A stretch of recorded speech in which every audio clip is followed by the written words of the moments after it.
बार फिर से आपका स्वागत है सेंट्रल एकेडमी ऑनलाइन क्लासेस में। हम पढ़ रहे थे नरेशन। तो अभी तक हमने इनके अंदर इम्पेरेटिव सेंटेंस जो होते थे उनके बारे में हमने चर्चा कर ली थी। आज हमारा टॉपिक है ऑप्टेटिव सेंटेंस। तो ऑप्टेटिव सेंटेंस कौन से होते हैं? ऑप्टेटिव सेंटेंसेस वे होते हैं जिनमें आशीर्वाद का भाव, इन्हें सामान्यतः आशीर्वाद सूचक वाक्य कहा जाता है, लेकिन इनके अंदर ब्लेस यानी आशीर्वाद का, विश यानी कामना का, कर्स यानी श्राप का और प्रे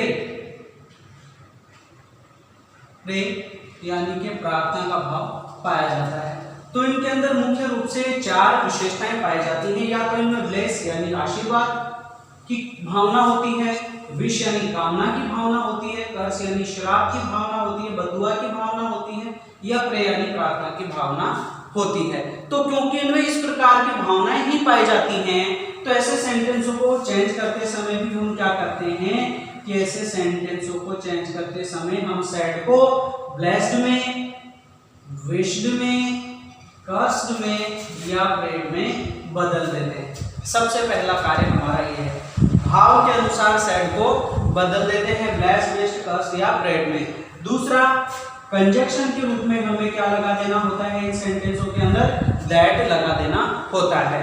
अब ऐसे जो सेंटेंस होते हैं ऑप्टेटिव सेंटेंस, उन्हें पहचाने कैसे? इनको पहचानने का एक सामान्य तरीका क्या है कि ऐसे सेंटेंस है वो किससे स्टार्ट होते हैं? हमेशा ही में से स्टार्ट होते हैं और लास्ट में फुल स्टॉप दिया गया होता है, क्योंकि कई में से स्टार्ट होने वाले प्रश्नवाचक वाक्य भी हो सकते हैं, लेकिन इनके अंदर में से स्टार्ट होकर के वाक्य है, उसके बावजूद भी लास्ट में फुल स्टॉप दिया गया होता है। तो ऐसे सेंटेंस ऑप्टेटिव सेंटेंस से सामान्य रूप से समझे जाते हैं। तो ऐसे सेंटेंसों को किस प्रकार से चेंज किया जा सकता है? पहला हमने समझ लिया कि सैड को किस तरह से चेंज किया जा सकता है। दूसरा हमने समझ लिया कंजक्शन के रूप में क्या लगाया जा सकता है? दैट लगाया जा सकता है। तीसरा जो कॉन्सेप्ट है हमारा, इस ऑप्टेटिव सेंटेंस को हमें अफर्मेटिव सेंटेंस में यानी कि साधारण वाक्य में बदलना होता है। तो साधारण वाक्य में बदलने का नियम क्या होता है कि सब्जेक्ट आ जाता है वर्ब के, हेल्पिंग वर्ब के स्थान पर, और हेल्पिंग वर्ब के स्थान पर आ जाता है सब्जेक्ट। सब्जेक्ट चला जाता है हेल्पिंग वर्ब के स्थान पर और हेल्पिंग वर्ब चली जाती है सब्जेक्ट के स्थान पर। ये हमें सामान्य रूप से समझना है इसके अंदर। तो देखिए, इस तरह के सेंटेंसों को किस प्रकार से चेंज कर सकते हैं हम कुछ एक एग्जांपल से समझ लेते हैं। जैसे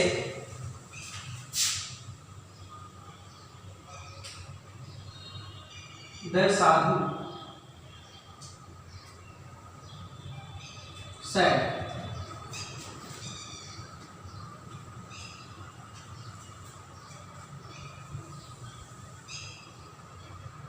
may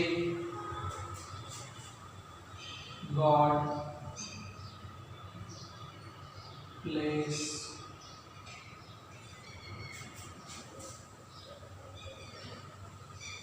you। बहुत ही इंपॉर्टेंट सेंटेंस है, समझने में इसको ध्यान देना है विशेष रूप से। अब देखिए, द साधु सैड। अब देखिए, सैड को किस में चेंज किया जाए? हमेशा याद रखना कि जिस सेंटेंस में अगर गॉड दिया गया है तो वह सेंटेंस निश्चित रूप से सैड है वो प्रेड में बदलेगा। किस में बदलेगा? प्रेड में। तो हमने सैड को यहां पर किस में बदल देना है? प्रेड में बदल देना है। प्रेड में बदल दिया। कंजक्शन के रूप में हमें क्या लगाना है? दैट लगाना है। अब देखिए, यहाँ पे मैंने आपको बताया था कि शेष वाक्य को किस में चेंज करना होता है? साधारण वाक्य में चेंज करना होता है। यह आपको पहले ही बता दिया गया था। तो अब देखिए, इसको हम चेंज करेंगे तो किस तरह से चेंज करेंगे? अब में आ जाएगा गॉड के स्थान पे, गॉड चला जाएगा में के स्थान पर। तो जैसे ही गॉड स्थान चेंज कर लेगा तो गॉड थर्ड पर्सन है, नो चेंज, गॉड ऐसा है। ऐसा लिख देंगे। अगर गॉड का प्रयोग आप देखिए, गॉड का जी है वो कैपिटल में ही लिखा गया है। क्यों लिखा गया है? जहां पर गॉड शब्द का प्रयोग ईश्वर के लिए होता है वहां पर हमेशा ही कैपिटल में आता है, और जहां पर गॉड शब्द का प्रयोग देवता के लिए किया जाता है वहां पर ये कैपिटल में नहीं आता है। ये आपको समझ लेना है। मे है, अब मे को हम बदल देंगे किसमें? माइट में बदल देंगे। यहां पे ब्लेस दे रखा है, ब्लेस में बदल देंगे। अब यहां पे हमें विशेष रूप से ध्यान देना है। इसमें दो चीजें हमें समझनी है। क्या है? पहला तो ये समझना है कि कौन सा पर्सन है। कौन सा पर्सन है? सेकंड पर्सन चेंज होता है बाहर के ऑब्जेक्ट के अनुसार। अब आपने देखा ऑब्जेक्ट तो है ही, ऑब्जेक्ट नहीं है तो क्या करेंगे? अनुमानित ऑब्जेक्ट मान लेंगे। अनुमानित ऑब्जेक्ट मान लेंगे। मान लीजिए कि हिम मान लिया, मी मान लिया, अस मान लिया, कोई भी ऐसा शब्द मान लिया जो पहले से यहाँ पे यूज नहीं किया गया है, तो इनमें से कोई सा भी हम मान लेंगे। अब आपके सामने प्रश्न यह आता है कि भाई अगर ये ऑब्जेक्ट हमने मान लिया तो फिर यहाँ पे लिखना चाहिए था। अब यहाँ पे लिखा जाता तो यहाँ पर इसको लिखना चाहिए था, लेकिन आप हमेशा इस बात को भी ध्यान रखना कि ऐसे जो ऑप्टेटिव सेंटेंस होते हैं उनके अंदर अगर सेड का ऑब्जेक्ट दिया गया भी है, अगर ऑब्जेक्ट दिया गया है तो भी नहीं लगता है। ये आपको विशेष रूप से ध्यान रखना है। क्या ऑप्टेटिव सेंटेंस में अगर सेड का ऑब्जेक्ट दिया गया भी होता है तो भी वह नहीं लगता है। हाँ, उसके अकॉर्डिंग परिवर्तन होते हैं लेकिन उसे लिखा नहीं जाता है। तो यहाँ पर ये ऑब्जेक्ट जो है वो लिखा नहीं जाएगा। हम यहाँ पे इसको कोई भी ऑब्जेक्ट मान करके ऐसा का ऐसा लिख देंगे। अब एक चीज हमने ये समझ ली कि यू को है वो बाहर के ऑब्जेक्ट के अनुसार मान से बदल देंगे और ऑब्जेक्ट कोई भी एक मान लेंगे। लेकिन अब देखिए यहाँ पर जो यू दे रखा है वो सब्जेक्ट के जगह नहीं है, सब्जेक्टिव फॉर्म में नहीं है, बल्कि ऑब्जेक्टिव फॉर्म में है। और ऑब्जेक्टिव फॉर्म में है तो निश्चित रूप से यहाँ पर हमें जो भी लेना है वह ऑब्जेक्टिव फॉर्म में ही लेना है। चाहे तो हिम ले सकते हैं, चाहे मी ले सकते हैं, चाहे अस ले सकते हैं, ये आप पर डिपेंड करता है। Full stop. तो इस तरह से ये चेंज हो जाएगा। ठीक है। अब देखिए थोड़ा सा आगे बढ़ते हैं।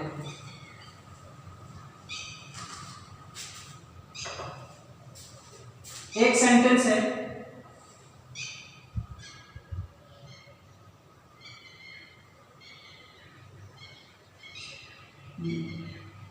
My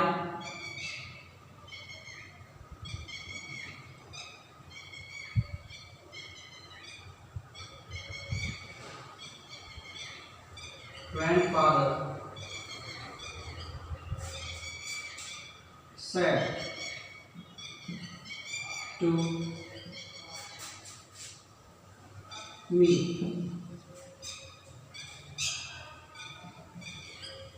may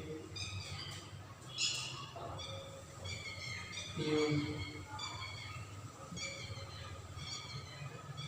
get all the success.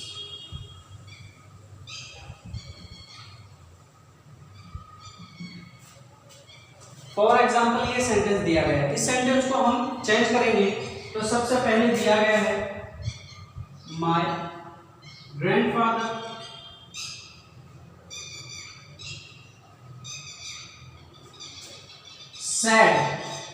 Sad to दिया गया है। अब हमें इसमें वाक्य के भाव के आधार पर इसे ब्लेस्ड, विश दिया, कर्स दिया, प्रेयर में बदल देना है। सामान्य रूप से यहाँ पे देखिए, may you get all the success, तुम सारी सफलता प्राप्त करो। तो यहाँ पर हम इसे इन दोनों में से किसी भी एक में बदल सकते हैं। सामान्य रूप से जैसे कि मैं यहाँ पे विश में बदल रहा हूँ, विश कामना की। अब टू भी हट जाएगा, मी भी हट जाएगा। मैंने आपको अभी बताया था वो पहले वाले सेंटेंस में कि ऑब्जेक्ट इसमें दिया हो तो भी नहीं लगाया जाता है, हट जाता है। कंजक्शन लग जाएगा क्या, दैट। अब शेष जो सेंटेंस है उसको साधारण वाक्य में अफर्मेटिव में चेंज करना है, तो यू मे के स्थान पर में यू के स्थान पर आ जाएगा। तो यू पहले दिया गया है, सेकंड पर्सन है, बदलेगा बाहर के ऑब्जेक्ट के अनुसार। ऑब्जेक्ट मी है, मी को हम फर्स्ट फॉर्म में सब्जेक्टिव फॉर्म में चेंज करेंगे, आ जाएगा आई। मे दे रखा है, मे बदल जाएगा किसमें, माइट में। गेट है, ऐसा का ऐसा लिख देंगे, ऑल दे सक्सेस, ऐसा का ऐसा लिख देंगे, फुल स्टॉप। इस तरह से ये सेंटेंस है वो चेंज हो जाएगा। तो ये था हमारा एक और एग्जांपल, किस तरह से हम चेंज कर सकते हैं। तो आई होप आपके समझ में आ गया होगा। तो अभी तक हमने पढ़ लिए थे ऑप्टेटिव सेंटेंस। अब हम बात करते हैं एक्सक्लेमेटरी सेंटेंसेस की। एक्सक्लेमेटरी सेंटेंसेस कौन से होते हैं? एक्सक्लेमेटरी सेंटेंस होते हैं विस्मयादि बोधक वाक्य। विस्मयादि बोधक वाक्य का मतलब यहाँ पर यह है कि किसी विस्मय की यानी दुख, प्रसन्नता, आश्चर्य इत्यादि की अत्यधिक भावना को प्रकट करना। तो ऐसे सेंटेंसों को हम कैसे पहचान सकते हैं और किस प्रकार से इन्हें चेंज किया जा सकता है, अब हम उसके बारे में चर्चा करेंगे। तो देखिए, सबसे पहले ऐसे सेंटेंसों को पहचानने के लिए कुछ एक विशेष शब्द सेंटेंसों के अंदर दिए गए होते हैं, जिनको देख करके हम ये समझ सकते हैं कि सेंटेंस को कौन से प्रकार के हैं।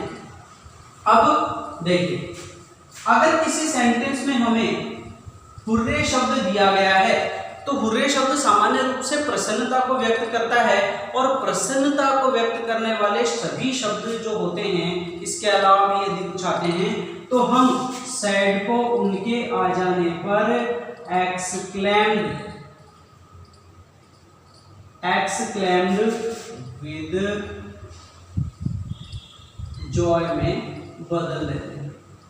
एक्सक्लेम्ड विद जॉय में या एक्सक्लेम्ड विद डिलाइट में भी हम बदल सकते हैं। इस तरह से ये चेंजमेंट किया जाता है सैड में। अब देखिए, ब्रावो जो शब्द है, ब्रावो शब्द शाबाशी के लिए व्यक्त किया जाता है। जब हम किसी व्यक्ति की प्रशंसा करते हैं तो उसे शाबाशी के तौर पर हम इस शब्द का यूज इंग्लिश में करते हैं ब्रावो। तो ब्रावो शब्द होने पर हम सीधे सीधे सैड को या तो बदल देंगे प्रेज्ड में या अपलॉडेड में बदल देंगे। अपलॉडेड में या प्रेज्ड में बदल देंगे सैड को। व्हाट अ पिटी, ओह और एलास, ये जो शब्द हैं ये व्यक्त करते हैं दुख को। तो ये जो दुख को व्यक्त करने वाले शब्द हैं, इनके दिए जाने पर हम सैड को एक्सक्लेम्ड विद सोरो में बदल देते हैं। इन शब्दों के दिए जाने पर सैड को हम एक्सक्लेम्ड सोरो में बदल देते हैं। बात कर लेते हैं इन शब्दों की। तो किसी शब्द में व्हाट या हाउ या गुड हेवन जैसे शब्द दिए गए हों, तो ऐसे शब्द हैं वो आश्चर्य को व्यक्त करते हैं, और ऐसे शब्दों के दिए होने पर हम सैड को या तो सीधा का सीधा एक्सक्लेम्ड में ही बदल देते हैं, या फिर हम ऐसे शब्दों को एक्सक्लेम्ड विद सरप्राइज में बदल देते हैं। या तो ऐसे सेंटेंसों में सैड को हम एक्सक्लेम्ड विद सरप्राइज में या सीधा एक्सक्लेम्ड में बदल देते हैं। तो ये है हमारा पहला परिवर्तन कि शब्दों को पहले पहचानना है कि कौन सी भावना को व्यक्त कर रहे हैं, उसी के आधार पर हम सैड को बदल देंगे। ये हमारा फर्स्ट चेंजमेंट है। दूसरा चेंजमेंट क्या करना है कि हमें कंजक्शन के रूप में किसका यूज लेना है, दैट का यूज लेना है। और इसमें भी हमें क्या करना है कि ये जो शब्द दिए गए होंगे, इन शब्दों को हमें सामान्य रूप से क्या करना होता है, हटा देना होता है। ऐसे शब्दों को हमें सामान्य रूप से क्या कर देना होता है, हटा देना होता है। हटाने का मतलब यहाँ पर इसलिए होता है कि यहाँ पर भी हमें जो सेंटेंसेस एक्सक्लेमेटरी सेंटेंसेस होते हैं उन्हें अफर्मेटिव सेंटेंस में यानी साधारण वाक्यों में बदलना होता है। अब जैसे ही एक्सक्लेमेटरी सेंटेंस साधारण वाक्यों में चेंज होते हैं तो ये शब्द ऑटोमेटिकली हट जाते हैं। दूसरा, यहाँ पर जो सेंटेंस को विशेष रूप से अभिव्यक्त करता है ये एक्सक्लेमेटरी चिन्ह, ये एक्सक्लेमेटरी मार्क है, ये भी वाक्य में से हट जाता है और वाक्य के अंत में फुल स्टॉप लग जाता है। ये हमें विशेष रूप से ध्यान रखना है इसमें। और बाकी जितने भी चेंजमेंट हो सकते हैं इसमें सभी चेंजमेंट होते हैं, किसी भी चेंजमेंट को इसमें छोड़ा नहीं जाता है। देखिए जैसे एग्जांपल्स देख लेते हैं। The teacher said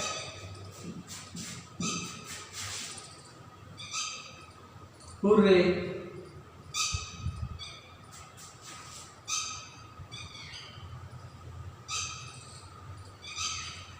I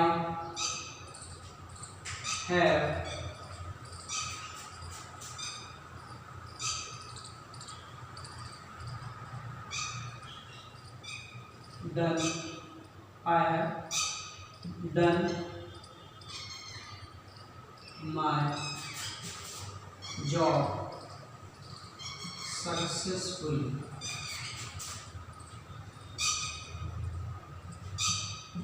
full stop, inverted comma.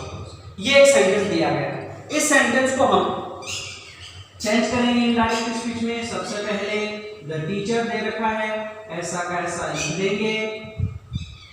Sad है, यहाँ पे हुर्रे शब्द दिया गया, प्रसन्नता का भाव है, सैड किसमें बदल जाएगा, exclaimed with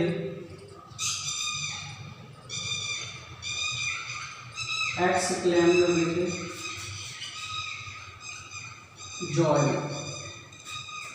कंजक्शन लगा देंगे, that यहां पे पूरे शब्द दिया गया है, हट जाएगा।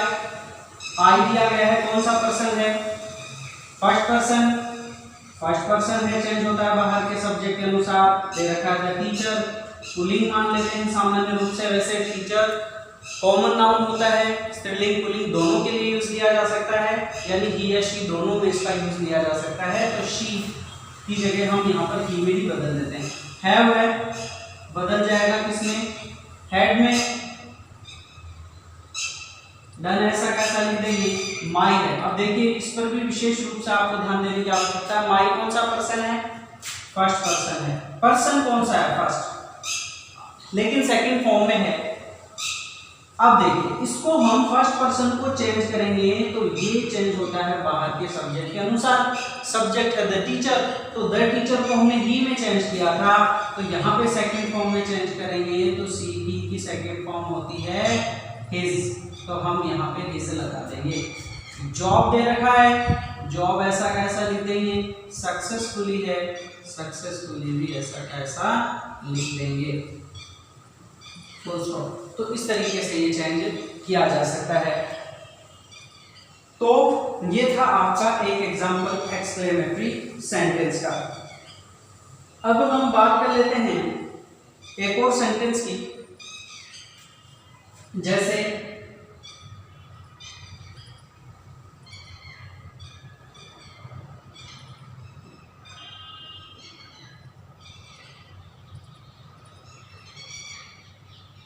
we said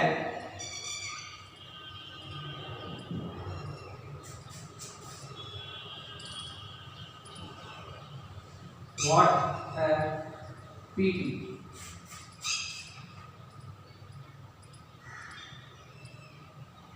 he has died already। ये एक सेंटेंस दिया गया, we said what a pity he has died already. इस सेंटेंस को हम चेंज करेंगे तो सबसे पहले वी दिया हुआ है, ऐसा कैसा लिख देंगे। सैड है, व्हाट अ पिटी शब्द पता चल रहा है व्यक्त करता है किसको, दुख को, तो हम यहाँ पर सैड को बदल देंगे एक्सक्लेमेटरी सोरो में, तो बदल दिया एक्सक्लेम्ड विद